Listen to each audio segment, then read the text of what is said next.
오늘은 아람 군대가 도망하다, 아람 군대가 도망가다 이런 제목으로 말씀을 전하겠습니다. 우리 앞전 시간에 지금 북쪽 이스라엘 나라에 아람 군대가 침략을 했습니다. 물론 오늘 오전 예배 때는 열왕기하 20장이니까 이들로도 한창 지나서 이제 이 북쪽 나라가 멸망하는 그 일이 있었습니다만, 아직은 그보다 훨씬 이전에 자꾸 북쪽에 아람 군대가 지금 쳐들어오고 있습니다. 그러나 이때는 지금 북쪽 나라에 엘리사라는 하나님의 신실한 주의 종이 있었기 때문에 하나님께서 이 북쪽 나라를 지켜주시고 또 적군들을 물리쳐 주신 그런 내용입니다. 오늘도 지금 북쪽 아람 왕 베나닷이 그의 온 군대, 많은 군대 대군을 이끌고 북쪽 수도 사마리아를 에워싸고 있습니다. 근데 이들은 장기전을 펼칩니다. 공성전이라 해서 그 성벽에 사다리를 쌓고 우게는 밑에서는 올라가려고 위에서는 그걸 막아서 이제 돌을 던지고 뜨거운 물을 퍼붓고 사다리를 밀어버리고, 그런 역사 그 드라마에 보면 그런 일이 나왔잖아요. 이건 너무 공격하는 측에서 희생이 많습니다. 어렵습니다. 그래서 지금 이 아람 군대는 그 방법을 취하지 않아요. 장기전입니다. 아예 그냥 성을 뺑뺑 둘러싸서 이제 에워싸고 기다리는 겁니다. 그러면 안에 있는 사람들이 그 안에 있는 것으로만 생활해야 되기 때문에 저축해 놓은 쌀이라든가 식량 또 물들이 떨어져 버리는 거예요. 그때를 기다리는 거예요. 석 달이고 1년이고 버티고 바깥에 있으면 언젠가는 저들이 굶어 죽게 되면 항복하고 올 것이다. 그런 장기전을 쌓고 있습니다. 아니나 달까 몇 달 지나니까 이 성 안에서 일들이 벌어졌어요. 얼마나 먹을 것이 없었든지 나귀 머리 하나에, 여러분 요즘 우리나라 보면 소 머리보다 적은데 그거 하나에 은 80세겔, 은 80세겔이면 약 2천만 원에서 3천만 원 되는 큰 돈입니다. 세상에 먹을 것 없는 나귀 머리 하나에 2, 3천만 원씩 하고, 비둘기똥 4분의 1값. 여기서 비둘기똥이란 건 말 그대로 비둘기똥이 아니고 비둘기똥처럼 생긴, 우리나라 말하면 진우니콩, 이런 콩 한 주먹에 약 200만 원, 은 5세겔이면 200만 원 정도 하는 그런 엄청난 돈이 있어도 먹을 것이 없으니까 이렇게 물자가 귀합니다. 이제 굶어 죽게 생겼다는 거예요.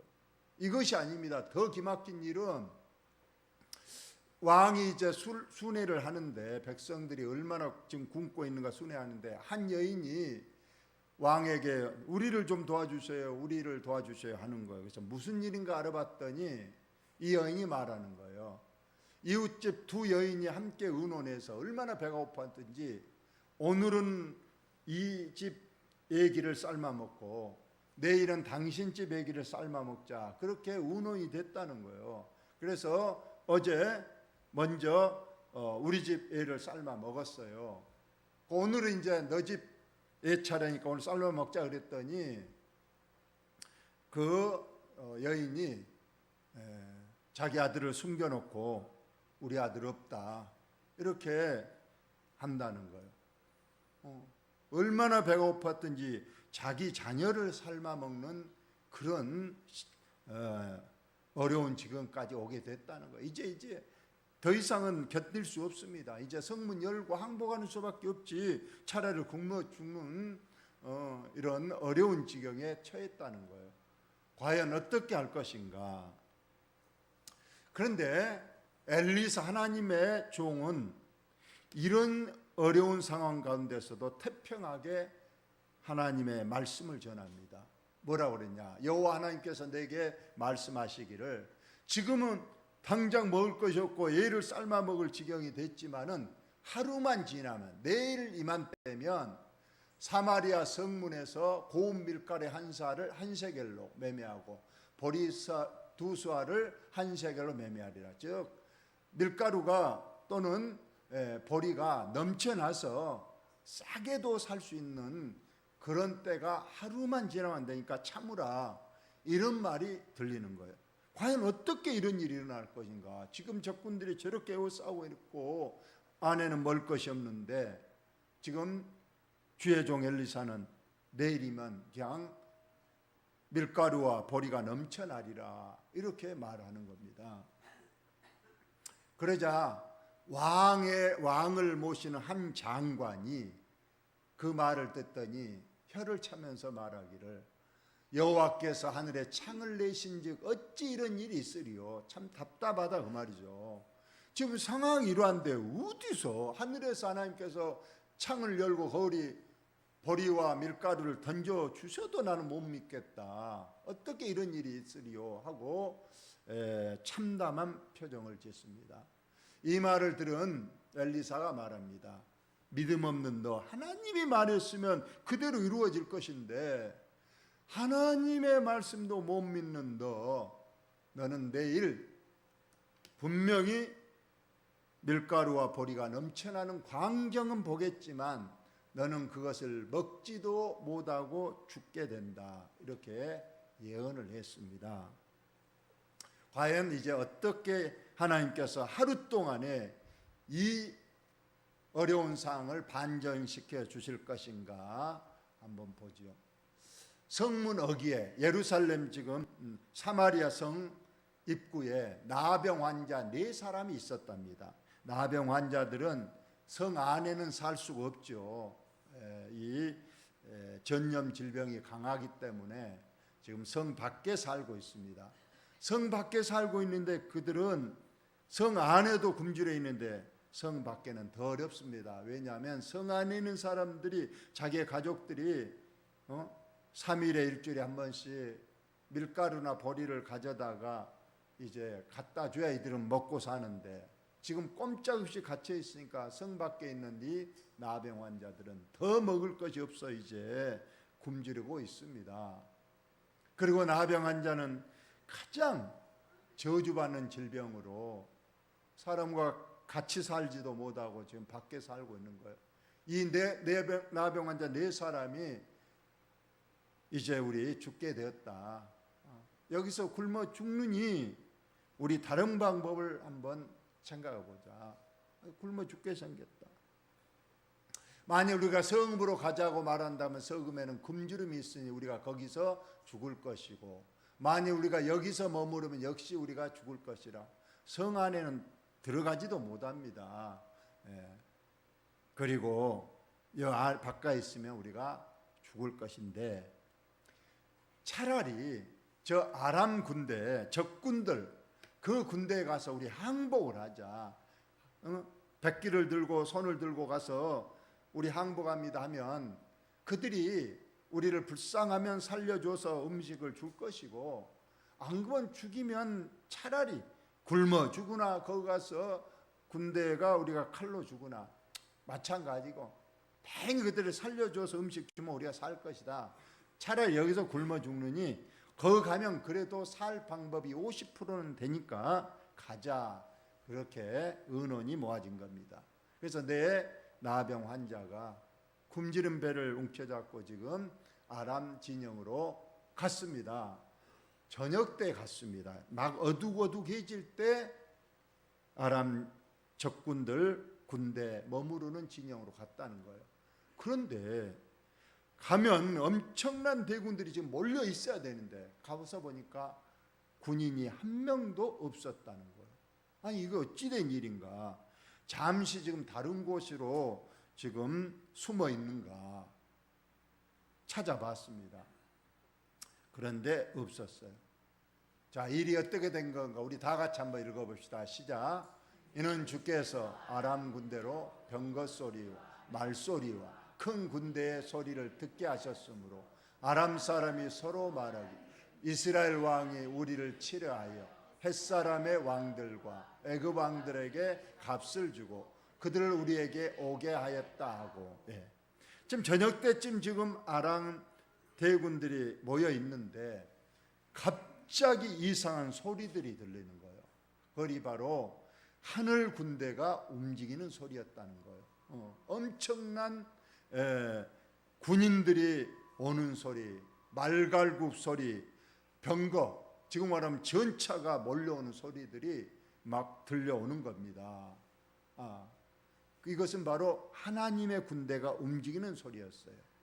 그러자 아람 군대 그 왕들과 군사들이 생각하기를, 저 이스라엘 조금만 나라가 우리가 얕잡아 봤더니 저들이 애굽에 구원 요청을 해서 애굽 대군들을 불러들이고, 또 해쪽 속은 철기 문명, 철기 무기를 가지고 있는 그 군대를 또 많은 돈을 주고 빌려와서 지금 그 대군들이 우리를 치려고 몰려온다. 우리 이러다가 꼼짝없이 죽게 생겼다 하고 혼비백산해서 그 밤에 다 도망가 버리고 말았다는 거예요. 이것이 누구의 역사입니까? 하나님께서 천군 천사를 보내서 그냥 소리로, 큰 군대 소리, 또 병거 전차 소리, 말들이 엄청난 숫자가 몰려오는 소리를 크게 내버리니까 바로 그들이 혼비백산해서 도망가 버리고 아무도 없었다는 거예요.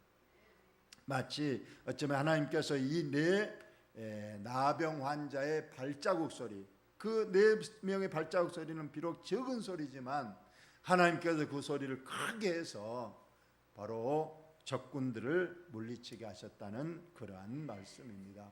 그래서 보니까 내 환자들이 가서 보니까 그냥 얼마나 빨리 도망갔든지 아무것도 가지지 않고 자기 몸만 가버렸어요. 가서 보니까 말과 나귀들, 그리고 여기 나와 있지 않으면 더 중요한 것은 그들이 먹을 군량미들이 엄청 쌓여 있고 그들은 목숨만 나 살려라 하고 다 도망가려고 말았다는 거예요. 그러니까 지금 가서 보니까 먹을 것, 마실 것, 입을 것, 금과 은과 모든 것들이 그냥 산더미째로 쌓여 있었답니다. 그런데 내 나병 환자들이 물질의 욕심이 처음에는 있어서 그것 막 감추는 거예요. 우선 실컷 먹고 배부르니까 그 문을 막 땅에 묻고 나중 우리 와서 이거 가져가자 하고 막 여기서 감추고 있습니다. 그런데 한 나병 환자가 친구들에게 말합니다. 우리 이럴 것이 아니다. 여기 숨겨난들 우리 그러지 말고 이 기쁜 소식, 여기 지금 저 성중의 내 백성들은 지금 굶어서 지금 자녀들을 삶아먹는 그 시경인데 여기는 이렇게 지금 먹을 것이 많이 있다. 입을 것도 많고 많이 있다. 그들에게 알려서 그들도 와서 이 음식을 먹게 하고 이 보석들, 금은보화들, 무기들 다 갖게 하자. 이 얼마나 이 소식이 아름다운 소식이냐 이렇게 말하는 거예요. 근데 우리는 그것도 모르고 우리는 지금 말하러 가지도 않고 지금 우리 것 숨기려고 하니 참 우리 어리석다. 빨리 가서 우리 이 기쁜 소식을 성중에 있는 굶주린 내 백성에게 알려주자. 지금 그렇게 된 겁니다. 그래서 알려줬어요. 왕궁에 가서. 근데 저희들은 처음에는 믿지 못하는 거예요. 당연히 못 믿겠죠. 아니 그 많은 대군들이 갑자기 왜 도망가고 아무도 없냐. 틀림없이 중간에 매복하고 있을 것이다. 함정이다. 우리를 이끌어내는 함정이다 하고 믿지 못했습니다. 그러자 한 신하가 말합니다. 그러지만 우리가 정찰병을 그러면 보내서 몰래 한번 정탐을 해보자 하고 몰래 정탐꾼을 먼저 보내는 거예요.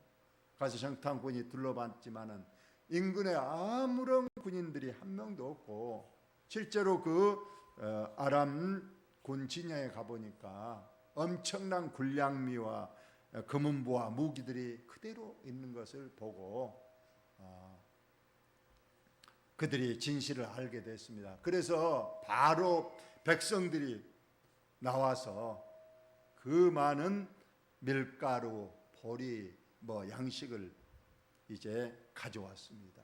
그랬더니 엘리사 주의 종이 말한 대로 엄청난 밀가루 보리가 그냥 돈 10,000원 주면 엄청나게 사서 온 식구들이 배불리 먹고 남게 된 역사가 있었다 하는 것이 오늘 본문의 말씀이고, 마지막으로 하나님의 말씀을 못 믿었던 그 군대 장관이 있었죠. 장관. 하늘에 창을 내신 즉 어찌 이런 일이 있으려고 불신하고 못 믿었던 그 장관은 너는 그것을 보기만 하고 먹지는 못하고 죽으리라 과 같이 그 광경만 보고 입이 떡 벌어져 있는데 백성들이 와서 그를 밟아 죽였다. 그래서 실제로 하나님 말씀은 그대로 이루어진 역사가 있었다고 말씀하고 있습니다. 결론적으로 말하면, 첫째, 우리 하나님께서 나라의 운명은 하나님이 결정하신다. 여러분 믿으시기 바랍니다. 우리나라도 하나님이 지켜주셔서 지금 전 세계에서 가장 위험 국가가 어디냐, 우리는 모르지만은 다른 나라에 있는 사람은 우리나라고 봅니다. 지금 북한에 자꾸 핵을 준비하고 미사일을 쏘고 이러니까 외국 사람들은 우리나라에 전쟁이 곧 닥친다고 합니다. 1순위 전쟁 국가가 우리나라입니다. 그런데 아이러니하게도 우리나라는 전쟁이 일어나지 않고 전혀 엉뚱한 우크라이나라든가 이스라엘 나라에서 전쟁이 일어납니다. 이 모든 것들은 우리 대한민국에 2천만 우리 기독 성도들이 하나님 앞에 눈물로 기도하니까 하나님께서 우리의 기도를 들으시고 저 북한으로부터 우리나라를 막아주시고 보호하시고 지키신 줄 여러분 꼭 믿으시기를 바랍니다. 그래서 시편 127편에 보니까 여호와께서 성을 지키지 아니하시면 파수꾼이 아무리 깨어 경성한들 소용이 없다 말했어요. 아무리 군인들이 좋은 무기로 무장하고 많은 군대 수를 보유하고 눈을 부라리고 적군의 상태를 살피면서 경계해도 하나님이 지켜주지 아니하면 바로 전쟁에 피할 수밖에 없습니다. 그러나 우리 하나님께서 우리나라를 사랑하십니다. 우리 성도들을 사랑하시니까. 그래서 어떤 목사님은 그 기도를 한다고 제가 여러 번 말했습니다. 저도 그 기도를 하고 싶어요. 그 목사님 말씀하시기를, 내가 대한민국에 살아있는 한 절대 북한은 쳐들어오지 못한다. 내가 살아있는 한. 왜 그런가 했더니 내가 하나님 앞에 새벽마다 하나님 우리나라를 지켜주옵소서 기도하는데 하나님께서 반드시 내 기도를 들으사 내가 살아있는 동안에는 절대 적군이 쳐들이 못한다는 이런 참 믿음 좋은 목사님의 기도, 그런 분이 한두 분이 아닐 겁니다. 저도 이제 새벽마다 그런 기도를 합니다. 하나님 우리 대한민국을 지켜주옵소서. 애국 나라에서 우리나라를 엄청 위험국가라고 하지만 우리가 합심하여 기도하는 동안에는 우리 하나님께서 우리나라를 지켜주실 줄로 믿습니다. 그 북쪽 이스라엘 나라에 왕들은 다 형편없지만 누가 있었어요? 엘리야, 엘리사 선지자가 있었기 때문에 하나님께서 그들을 통해서 이렇게 오늘 또 지켜주, 이게 한두 번이 아니잖아요. 지켜주시고 계신 줄을 믿습니다. 두 번째로, 여러분 아까 내 나병 환자들이 가서 보니까 굴량기가 나와 있었어요. 처음에는 숨겼지만은 나중에 분명히 그들이 말하기를 이 기쁜 소식, 아름다운 소식을 빨리 저들에게 전해주자. 빨리 전해주지 않으면 우리에게 화가 된다 하고 말했습니다. 저와 여러분도 우리의 사명 중에 우리가 전할 기쁜 소식, 구원의 소식이 있습니다. 바로 그것이 전도입니다. 여러분 영혼을 구원해야 돼요. 우리가 구원하지 않으면 그들의 영혼이 나중에 어디 가겠습니까? 우리가 오전에 히스기야 왕의 얘기를 했습니다. 혹시 말미에 혹시 들으셨는가 모르는데 히스기야 왕은 아주 선한 왕이었습니다. 물론 노년에 한번 실수했습니다마는 그 아들 므낫세는 아버지만큼 좋은 왕이 됐을까요? 철저히 약한 왕이 됐을까요? 오늘 오전 말미의 결론이, 근데 우리가 그 속담이 있습니다. 그 아비의 그 아들이란 말도 있고요. 또 뭐 부모를 닮다, 피는 못 속인다, 뭐 그런 말이 있어요. 그 말은 자식들은 부모를 닮는다 그런 소리인데, 그런 분들이 많기는 많아요. 뭐 탤런트 중에는 부모가 탤런트에서 자녀도 그 끼를 물려받아서 훌륭한 연기자가 되기도 하고, 체육 선수들 중에도 보면 아버지가 훌륭한 체육 선수니까 또 그 기를 받아서 아들이 또 훌륭한 체육 선수가 되는 것도 많이 봤어요. 그런데 반면에 전혀 닮지 않은 자녀들이 많이 있습니다. 아버지는 부모는 훌륭한데 자식들은 아주 망나니로 있는 경우가 많이 있다는 거예요. 그래서 한탄하기를, 내가 이런 자식 낳으려고 미역국 먹었나, 그런 말도 있고, 이 자식 낳았을 때 뭐가 좋다고 웃고 했는가, 그런 후회하는 그런 때도 있습니다. 이처럼 자녀가 부모를 닮지 않고 잘못 가는 경우가 있다는 거예요. 히스기야는 바로 아들을 잘못, 노년에 낳은 아들이라고 너무 오냐오냐 시켜가지고 자녀가 잘못됐다는 거예요. 여러분, 우리 자녀들도 한번 점검 확인을 해봐야 돼요. 지금도 아직 기회가 있습니다. 그래도 내가 내 속으로 난 자식들이니 그들이 최소한 지옥은 가지 않도록 우리가 그들을 꼭 믿음의 자녀들로 우리가 돌이켜야 될 책임과 사명이 우리에게 있는 거예요. 그들에게 아름다운 소식, 구원의 소식을 그들 어떻게든 전해서 함께 천국 가야 되는 거예요. 우리가 지금 이 시대에 우리 자녀뿐이겠습니까? 우리 교회의 사명, 우리 주위에 있는 죽어가는 영혼들, 지옥 갈 영혼들을 어떻게든 구원의 소식, 예수 그리스도를 영접해서 구원시켜야 될, 그 소식을 전해야 될 사명이 우리에게 있습니다. 아까 내 문둥이들이 이렇게 좋은 소식 있잖아요. 여기 먹을 것이 풍부한데 저거는 굶어 죽고 있습니다. 빨리 여기에 양식이 있다, 여기 오면 산다, 빨리 와서 먹고 배부르라, 이렇게 전해야 될 사명을 그들이 나중에 깨닫고, 내일 아침까지 기다리면 우리에게 화로다, 그래 오늘 저녁에 빨리 가자 하고 그들이 그 밤에 바로 달려가서 여기에 양식이 많이 있고 여기 오면 다 배불리 먹고 산다고 전해 주어서 그들이 다 와서 배불리 먹고 살았다고 했습니다. 우리에게도 이런 아름다운 소식, 기쁜 소식을 다른 사람에 전할 수 있는 저와 여러분들 다 되시기를 예수님의 이름으로 축원을